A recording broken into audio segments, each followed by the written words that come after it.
4:05, so I think we should start. And welcome to this session. My name's Brian Kelly. I'm based at UKOLN at the University of Bath. And this session is entitled Spotting Tomorrow's Key Technologies. And in a way, I've summarised what I'll be talking about in these two cartoons. And I'm sure we can all recognise ourselves from that top cartoon, perhaps when we were a bit younger.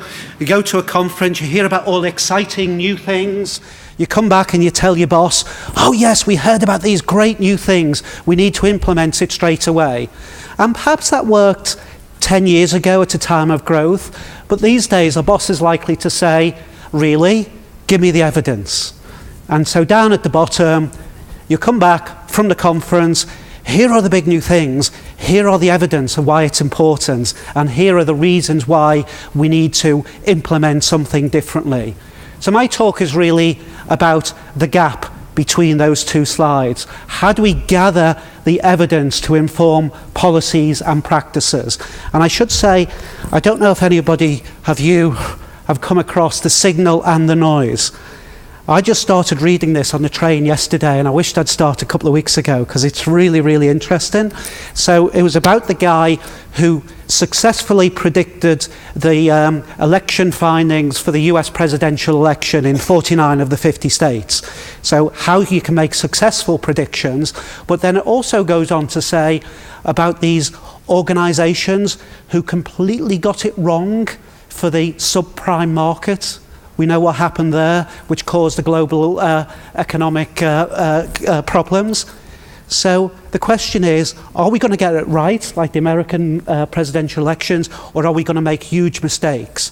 Because, of course, at a time that we're in at the moment, with the recession, with the increase of student fees, the cost of things, you know, these are big decisions that we have to make within our own environment. So, spotting tomorrow's key technologies.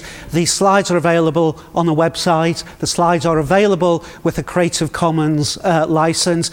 In addition, this talk is available with a Creative Commons license. So I think this talk is going to be recorded and made available. So it's based upon some work we've been doing at UKOLN and together with our fellow service, CETUS, in providing the JISC Observatory, which is to help identify some of the weak signals which might indicate significant changes that we need to plan for within the higher and further education sectors. And initially, when I was asked to do this, I was thinking 45 minutes, it'll be a nice small room, I can get you all into small groups, talk for about 15 minutes, and then you do some of these exercises. But I'm just looking and people are still arriving, and that's not going to happen. But what I might do is to ask you to shout out various things, to have a bit of audience participation, engagement at some point, because I know it's been a lot of listening today. So I'll try and do that depending on how the time goes. So, but I know some of you don't really want to hear about a methodology. You just want to hear the big things. You just want the sound bite, because you probably want to tweet this and say, we know what the future is, and it's just some summaries. So I thought I'd start off by giving you some of the exciting things, surprising things maybe. So I'm going to say data will be big. Yep. And content and services will be open. We will own our own services and our own content. So we're going to see growth in online services. And if we see a growth in online services, what does that mean? It means we'll see the importance of librarians and information professionals acknowledged within our institutions.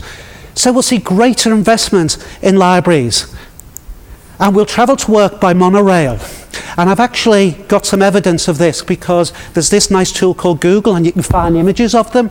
And isn't this nice? There's not only the big monolithic monorails, there's these nice personalized monorails. So this is the personalized monorail environments. You heard it first here. So it's not only going to be monorails. On the weekends, we're going to travel by jetpack. And they've been user testing these things. Yeah. Okay, so this is what the future holds, and libraries are going to appropriate these technological developments, and will be wearing these jetpacks and going to people and shushing them in their own homes and the like. So the world is different, right? Or what a load of nonsense. So at what point did you realise I was talking a load of nonsense? Was it when I was saying the services will be open, or was it just at the end? Because I provided no evidence. Paul, when? Right at the beginning. Right at the beginning, because you've heard me before. You know I always talk nonsense. Thanks, Paul. Okay, so the point is, there's a need to be wary of the predictions which just simply reinforce our own particular prejudices and the like. And we actually heard that from the opening plenary talk this morning, when 10 years ago, open access was just going to happen. It was a real good thing, and we all patted ourselves on the back. And then somebody comes along and says, well, actually, there's only small percentage of research publications are actually deposited. It's actually not true. You're just pretending. And what was needed was significant changes, political changes. And I'm going to be hopefully the only person to stand up this afternoon and say something nice about a Conservative cabinet minister when we heard about David Willits was responsible for that policy drive towards open access. But as we heard this morning, what happens if there's a government reshuffle? What happens if a new government gets in? You know, we had all the argy-bargy about gold and green. So it's a complicated environment. We need to move away from the simplicities of open access, open content, and these type of things. So we need to beware of the things that justify our own environment. I mentioned the music industry, but in here, this was saying exactly the same thing about the financial sectors, or our own personal beliefs. We get the echo chamber, and we're just reinforcing without any sort of knowledge of what's happening in the real world. So let's be aware that we have our own particular prejudices that come with us. And I do as well. So feel free, as Paul did, thank you for starting that, to heckle me. If you say, really, Brian, give me the evidence that, I would encourage that.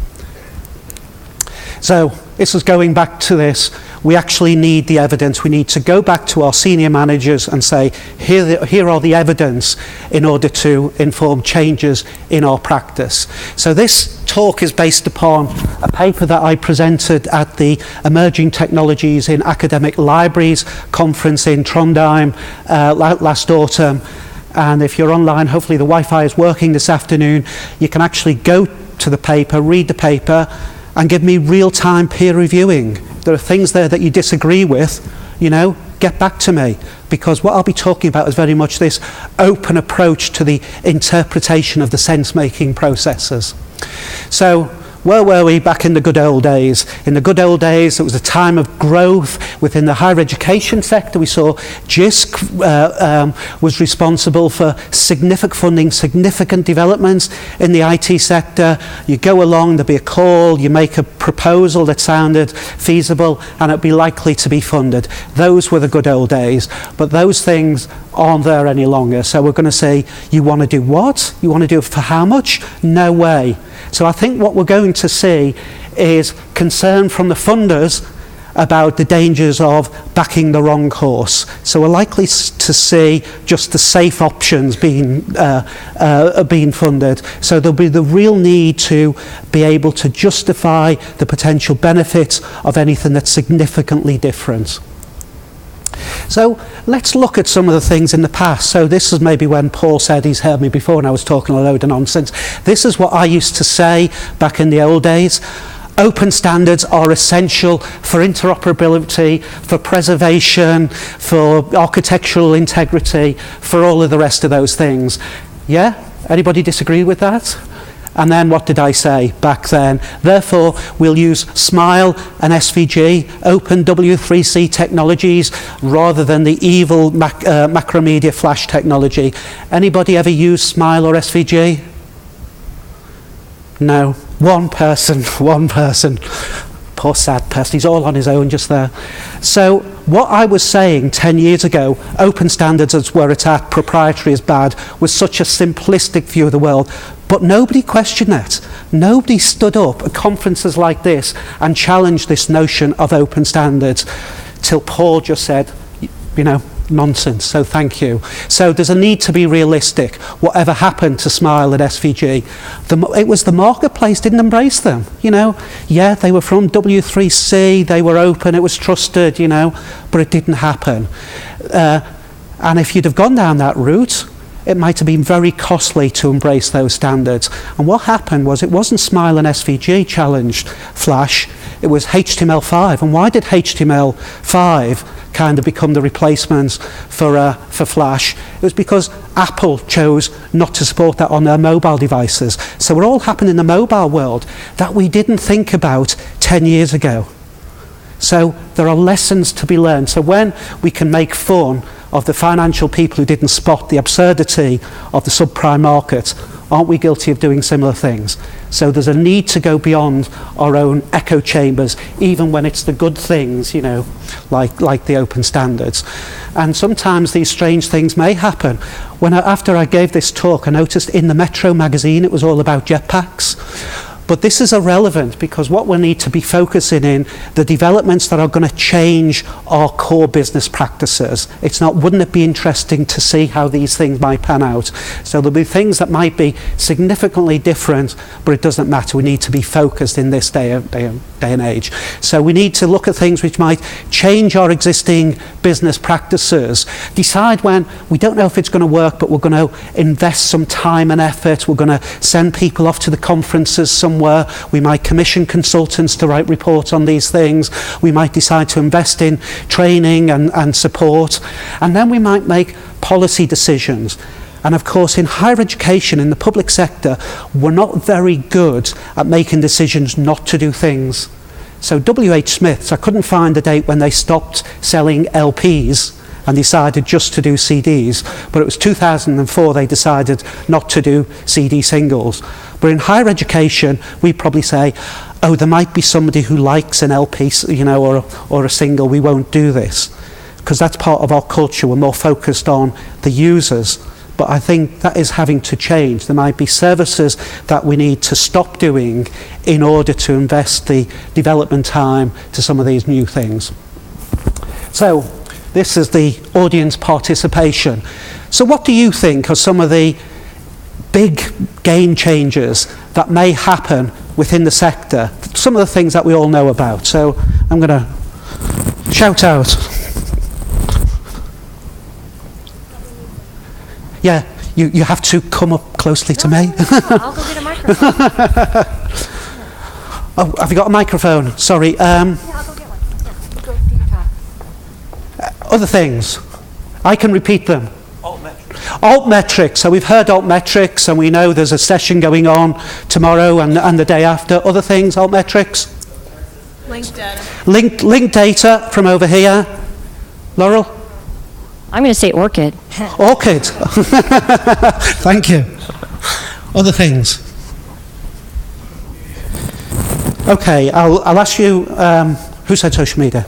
Yeah, do you want to say something a bit more about it? What do I want to say about what do you say? Oh, social media. No. Social media, yes. Social media, yeah. Okay, other things? Pardon?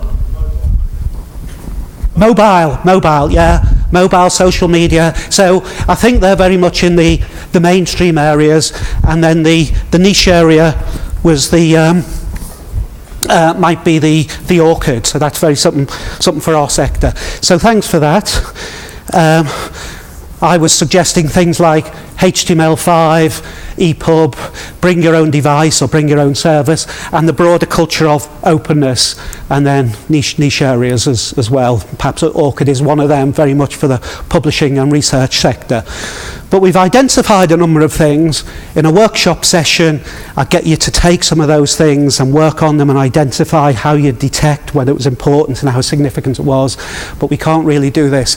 So I'll say something about what we've been doing in the JISC Observatory. So this was a JISC-funded initiative which was trying to systematise some of the processes for anticipating and responding to future trends, but provided by the JISC Innovation Support Centres at UKOLN and CETUS. But sadly, our core funding will finish at the end of July, so don't look for us for the mechanisms for doing this, and this is where I want to share it with you, because I think these processes are things that you can and indeed should be doing within your own organisations. So this was kind of a summary of the processes, and what we have on the left was the scanning processes, the looking at the signals in the world, and then you look at the signals, and then you try and make sense of those signals. What were they saying? And then we move over to the synthesis. We say, right, this is it, and we write it up, and then we package it and we market it. And I'm really going to talk about the scanning and sense-making processes, because that's the really important part, and there's a danger that stuff over here can inhibit that, because once you've produced your glossy brochure, so here are a couple of reports that we did. This was a while ago, from web to mobile. This was a more recent one about preparing for a data-driven infrastructure. Once they've gone glossy and published, the marketing departments will be saying things about them. They'll be simplifying the caveats in it, but then suddenly that becomes the new truth. And when we're saying, well, we don't know, it might be a bit sensitive, it might be disrupted by these other external factors, it becomes difficult to acknowledge that once it becomes part of the prevailing sort of new environment.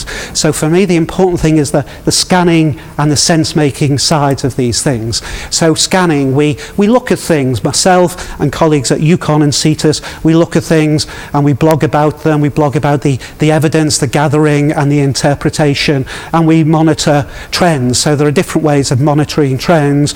Google searches for learning analytics, which took off in 2010, which might be a possible indicator that there's something significant happen there. On the other hand, it might just be that Blackboard released a product called Learning Analytics, and that's skewed by that. In fact, it was both.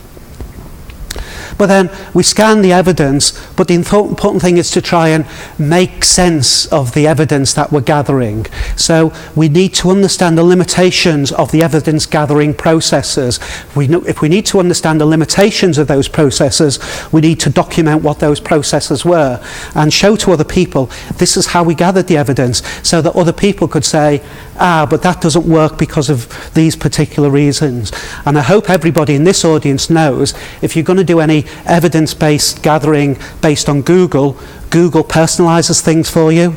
So, oh look, I'm topping Google, and that's because you search for yourself all the while. So there then becomes mechanisms in which you anonymize yourself, so it doesn't know who you are, but it will still know that you're from the UK. And if you're looking for football, you'll get something, and if you're looking in the States, you'll look for soccer to get the same things. So there'll be the need to be able to understand the limitations of those methodologies.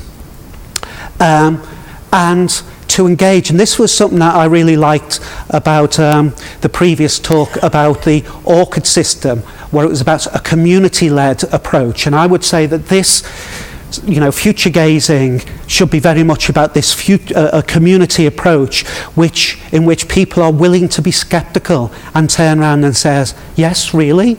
But what about this? To engage in those discussions.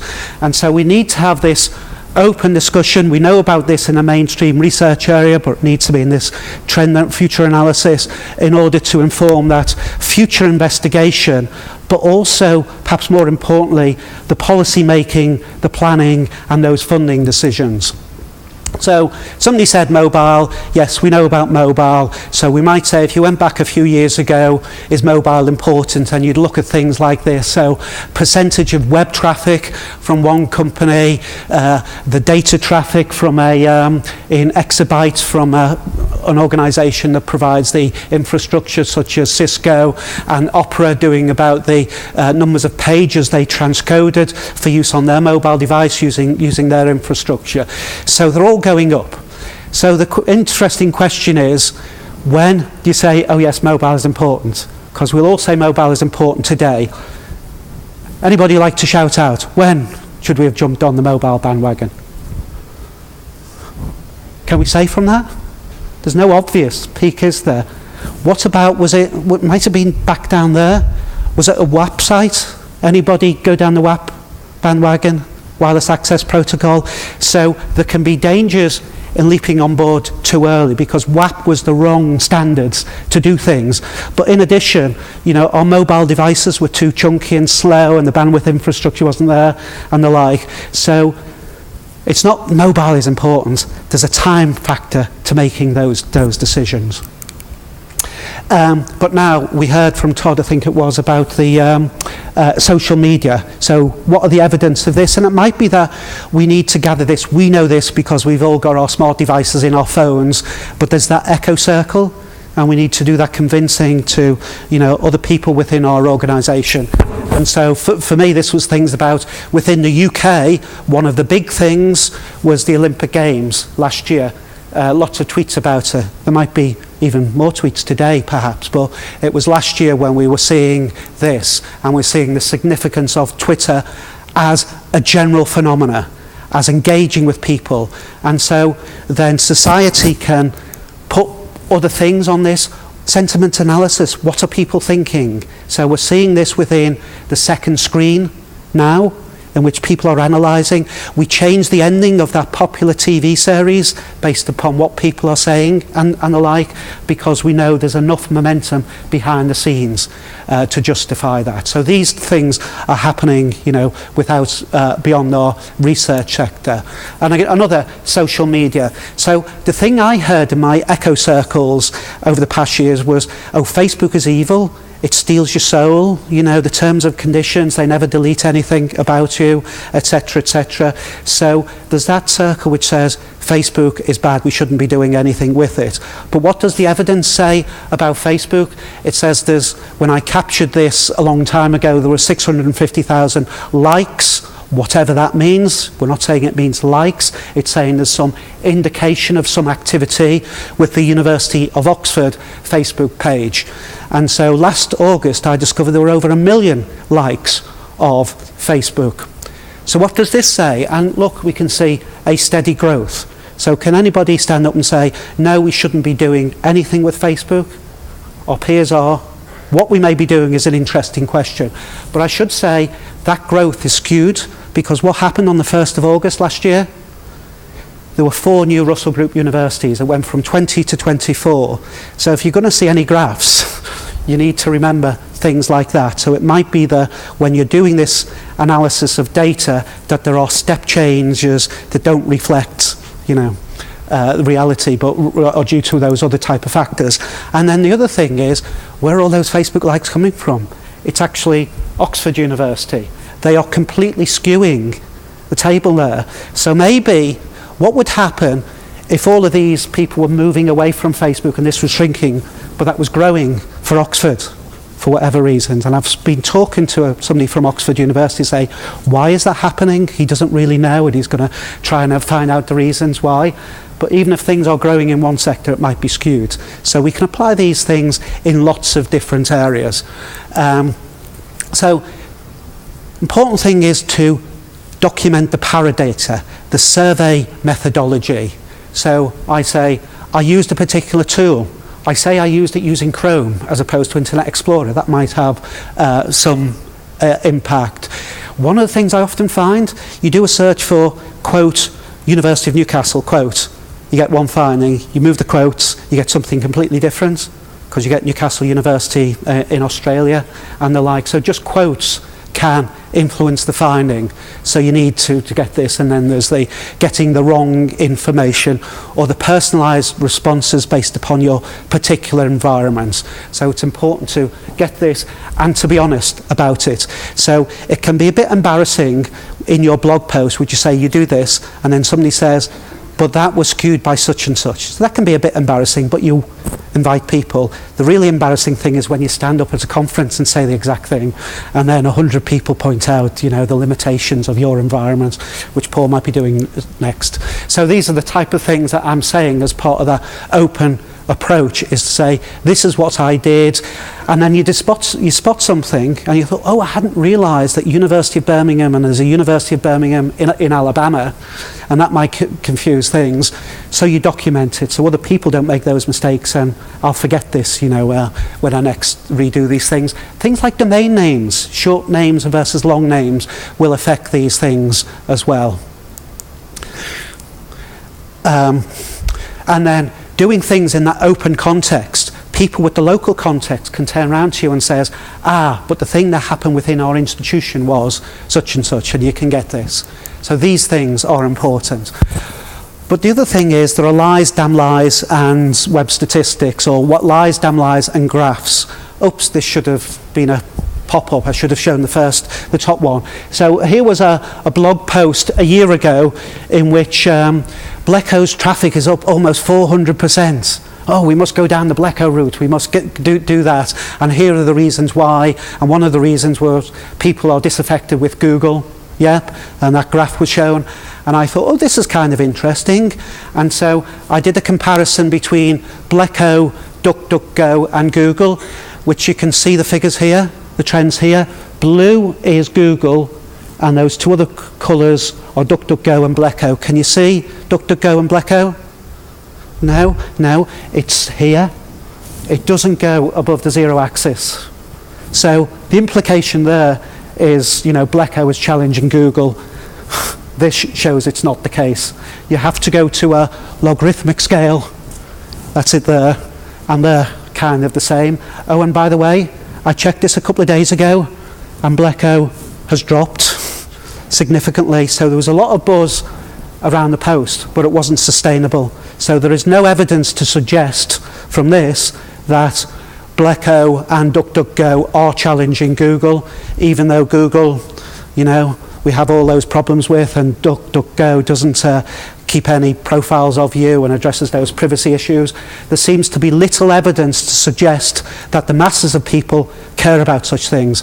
We might have our own personal environment within our own desktop environment, but I'm finding little evidence that that's the case more widely.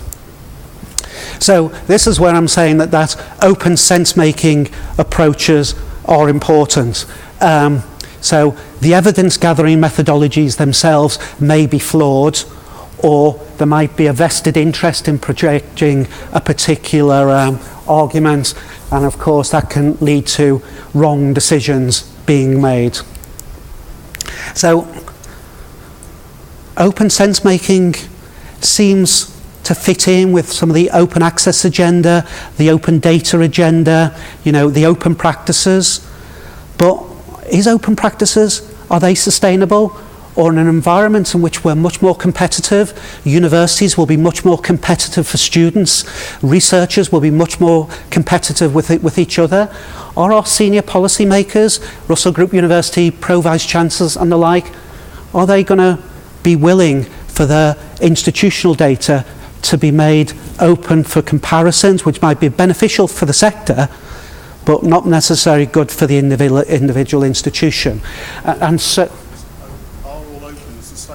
are all openness the same openness? No, of course they're not. And so what we have is openness is that nice positive word, and we really need to challenge what it means. So I want your data to be open, I want your software to be open source so I can consume it, but I'm not willing to make mine available, or I am, but those usage statistics are available on PDF at Alpha Centauri Minor, and if you can't be bothered to go 4 light years, well, why should I be bothered, So there are those type of issues that we need to consider. So even the methodology itself may be liable to, we might need to question it.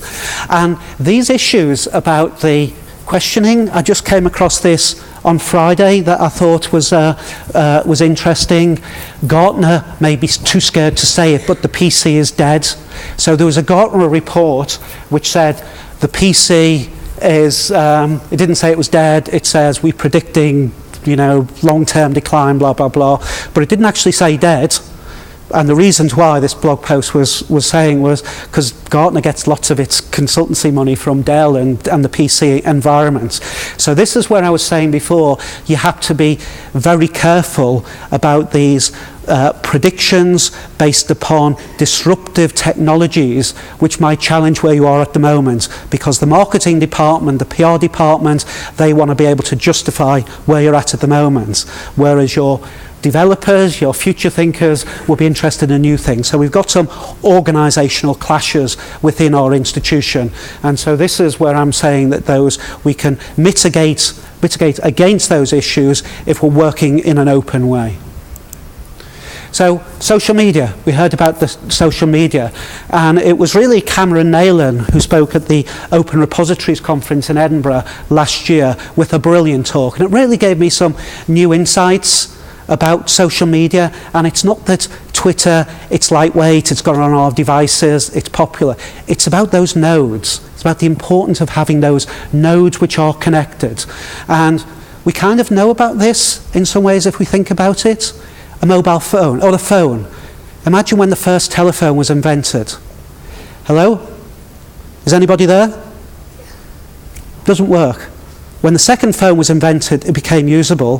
When most people had a landline, it became more usable. When officers had landlines, it changed the nature of commerce. But when most people had a mobile phone, it completely changed the nature of things like going to the pub last night and deciding which pub to go to. We could adapt on the fly in some ways. And that was because of the numbers of people with the device. So it's the nodes that are important. In another way, we know that from open source software, from the success of open source software, isn't about the license conditions. It's about if there's a big open source community, because all bugs are shallow to many eyes. It's about the numbers. So this is where it's important, particularly for those mainstream areas. And so this is where I said in that opening cartoon that Facebook and Twitter seem to be there. We might not like the business practices behind the companies. We might question their model. But what is the alternative? The alternatives, diaspora, open source, join diaspora, open source alternative to Facebook. Anybody joined diaspora? Me? Hasn't it gone now? Yeah, it's gone now, yeah. And what about Identica and app.net? Yeah. Yeah. So you can pay $50 a year to join app.net, so you're not giving away your eyeballs, you're actually paying money to not talk to anybody. So there is no evidence, I would suggest, although, the rhetoric about openness and owning your own data, distributed, replicated services, people in general, particularly techies, would say, yes, that's part of the belief. The evidence is suggesting that people aren't buying into those type of services. But open data, I said open data, we've produced a report on open data, and I mentioned things like social media within the context of the London Olympics. We also have the access to data about the Olympics. Sports data is really interesting. Many people are very passionate about it. But there's a question, it was in The Guardian, was Open 12 the haven for open data? And it was not yet, because it wasn't really open. You had to harvest it and scrape it and transform it. But it's hard to see that by 2016 we won't do this. Wouldn't it be ironic if all of the interesting things and discussions about open data was happening in the sports world, and we in the research community were lagging behind and we're still talking about difficulties of licenses and the like? So things that are happening in the mainstream world can affect some of our decisions which we might think are quite niche. Similar thing, Manchester City to open the archive of player data and statistics. Not quite open, I would say. You have to give reasons why you're interested in the survey, and you have to give the data back for them. But it's an indication of some of the things that are happening. So that's the sports thing. Then moving to is Dave Patton, to see if Dave's awake. This was use of open data within a library environment, and Dave's work about the average number of books borrowed and logins and how that might correlate to the degree one gets. And so this is part of the whole performance analytics or learning analytics or business analytics, in which there's a lot of interest in. So this is where I'm saying that open data, I think will be important within our area. But then we've got some of these other signals, and we're working in a political environment, clearly. So this was something, August last year, London Metropolitan University to outsource most of its services to a private company, including library services, and a follow-up comment that, this should be welcomed, shouldn't it? But we sometimes not only need to look at the data, but look at the provenance of those comments and discussions. So that was the chief executive of a for-profit organisation. But we clearly know this. So the decisions we make about the technological developments that we would like to see will take place in a funding and a political environment. So we can't ignore those things. And I think this was the comment that was made in the opening plenary talk within the context of open access. So to recap, within your organisation or within your sector, I feel there is a need to have these mechanisms for identifying these key technological developments. So it might not be a technology, it might be more of a culture thing like open practices or whatever. So the observing the trends and the signals, observing signals from a diversity of sources, interpreting the informations, identifying changes which may be needed within the institution in order to respond to those changes, and very much to invite feedback and critiques of the evidence gathering and interpretations of the findings. So I'm going to conclude by really going over to you and getting the mic and say, based upon the things that I've said, we identified a couple of things before about social media, about mobile. What were the other ones? There was Orchid. Would anybody like to say the type of evidence, ways of gathering evidence which says, yeah, we need to do something differently? It's all gone quiet. Nobody's going to be allowed to leave the room until somebody responds.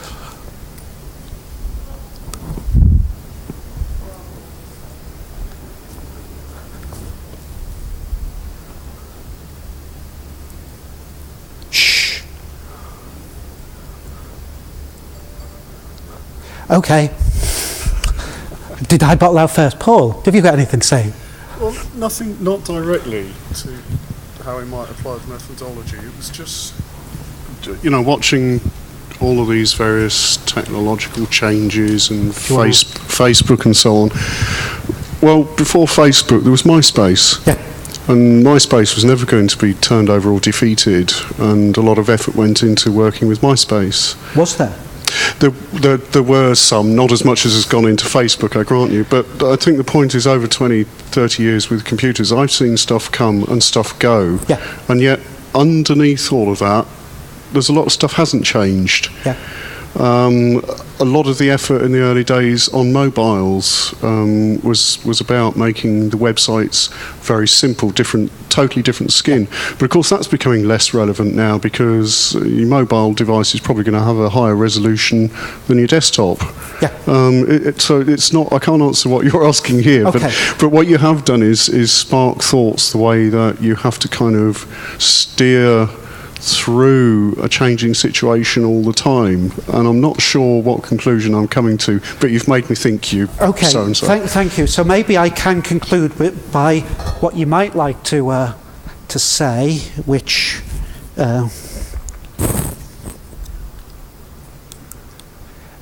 so there are challenges for the entire sector in all of these things we know about.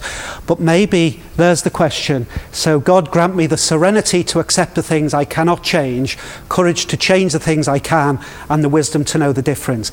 And we have to thank Tim Berners-Lee when the graphs were shown about Gopher, the importance of Gopher, and everyone was going down the Gopher route. He says, no, there's something better, and was willing to commit to that. And was willing to commit to that in lots of different ways. There were funding, there were politics, there was schmoozing with the EU, there were consortia, there was the community, there was making the standards available as open standards, there was the open source proof of concept, all of those things. So it can be changed. So the danger in what I'm saying is the popular things will always be popular. You're quite right to say sometimes they won't. And Gopher versus Twitter versus the web is good proof of that. But we need to be able to do that. So thanks for the lead into that. And I am going to finish there by saying I think the data will be big and important, but users will continue to use Facebook and Twitter. And I'm fascinated to see what will happen with things like Facebook's Open Graph protocol once you start to do this. And the big flip thing may be when suddenly something outrageous happens, which is so bad that there becomes a big reaction against it in the marketplace, just as we saw with the closure of News of the World. So if the News of the World had been doing something similar to that and there was a massive backlash, that could happen. you know. So, but I'm saying I don't see any evidence of that. Research data will grow in importance, as will mobiles, but we need to make our policy decisions based upon, you know, some of the hard evidence.